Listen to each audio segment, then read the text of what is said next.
Alay, good morning ho sa inyo. Andito na naman ho ang anak ng tatay at yan ho ay papunta ng sagingan. Maniniba na naman ho ng saging. Ngayon daw ho ay mga nagtataasan ng mga presyo ng mga iyan. Ito nga ho ako at karakaraka kong pinagtititingnan at lawit na ho ang buyon. Buyon nga hong iyan, yan ho ang naipon ko bago sumampa ang 2025. Bahan nga ho ang Pasko at bagong taon. Yang aking nga hong tiyan ay nasabugan ng apritada at buko salad. Pati ho ang litsong kawali.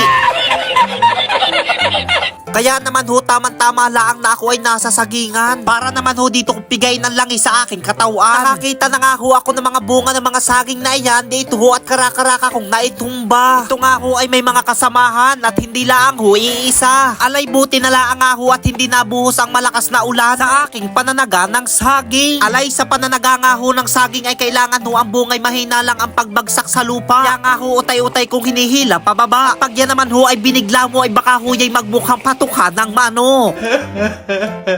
Pagkatapos nga ho nun ay kaslong mo yang iyong itak dyan sa kaluban at pihitin mo yang iyong sombrero. Ang kalagay na yan, ikaw ang mabuti! Alay, pagkatapos mo ngang magpasikat ay dilumipat ka naman sa ibang puno. Ito naman nga ang susunod kong itutumba. Alay, hindi naman pwedeng dadalawang puno ang ipapakita ko sa inyong itinutumba ko. Baka ang isipin nyo hindi yan sa anak ng tatay sagingan. Baka iyan ay sa iba. Huwag mong subukan. Masisira ang buhay mo. Ay, di ang sunod nga noon, pagkatapos kong putihin ang mga saging na iyan, di ito at iipunin ko naman sa tabi ng daan. Alay, ito naman ho ay dadaanan na magkakarga at hindi naman ho pwede sa gitna ng daan. Ang sunod nga ho noon ay aking pinagpipiling-piling na. Hindi ang ibig sabihin ay di pinaghihiwa-hiwalay. Hindi naman ho pwedeng kasama yung mahabang butod na iyan. At baka mamaya hindi magkaigi sa baratan ay dito at mag-aasbaran pa. Ito pa ang gamitin. Ay, ito nga ang sinasabing hiwa-hiwalay ay iyan at kitang-kita nyo naman. That's it?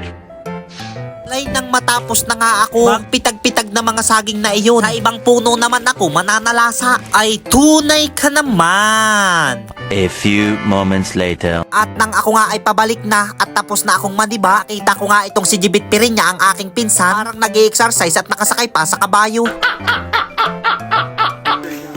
Ipagkarga mo na lang ako. Na ano ma? Na ano? Na siling ma? Napiling ko na. Ay, bumalik na nga ako dito sa aming bahay dati. Nakasalubong ko naman na si Jibit kahit di na ako pumunta sa kanyang bahay at para ako ipagkarga. Ay kaso ay ito ang masama, ang itak ni tatay na pinahiram sa akin. Bigla na lang mukhang narugado na ay kainamang iyan. Dito naman at ako nga'y nagpapahinga at habang ako'y nagpapahinga naman, magsasarap namang umunat pagka ganitong ikipagod na pagod. Ala! Malang ang hindi kumagusto-gustuhan dito sa tabi ng bahay na ito. Habang ikay nagpapahinga, Inyong babanatan. Ay, asa na ang kwarta bigaan palagi na niyo. Lagi niyong babanatan. Nakasura kayo ng mga manok na yan.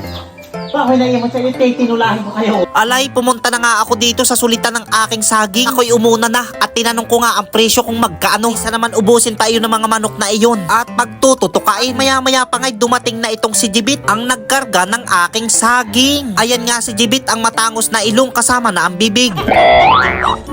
Biro lang naman ho iyon at baka ho ako mamaya hindi na ipagkarga niya. Alay, nang makapagsulit na nga ako nga ho ay bumalik na sa bahay. Ang tatay ko nga hong itong nakabangkaak ay hindi ko ho alam ang ipapaliwanag ko tungkol sa nangyari sa kanyang itak. Ay, Arishi. Ay, tigil na ito. Yun daw po nagmamahal. Oh, yeah. Sige, nagmamahal. Hindi. May ko na nga yung ano. Ay, gaganda lang kayo, no? Dikas lang mo. Nakalagay, green. Hindi na, di ganyan. Ganito na lang. Ayos lang sa inyo? Hindi, no. Ay buti na lang nga ho yan at nanunood at malamig ang ulo. Talagang kung yan ay nagkataong bartek, pag hindi naman ho yan maghapon magdamag, ay namang kalibok na iyan. Alay, ako ulit si Aris Gonzales, ang rakiterong bukidero, ang anak ng tatay ay siya.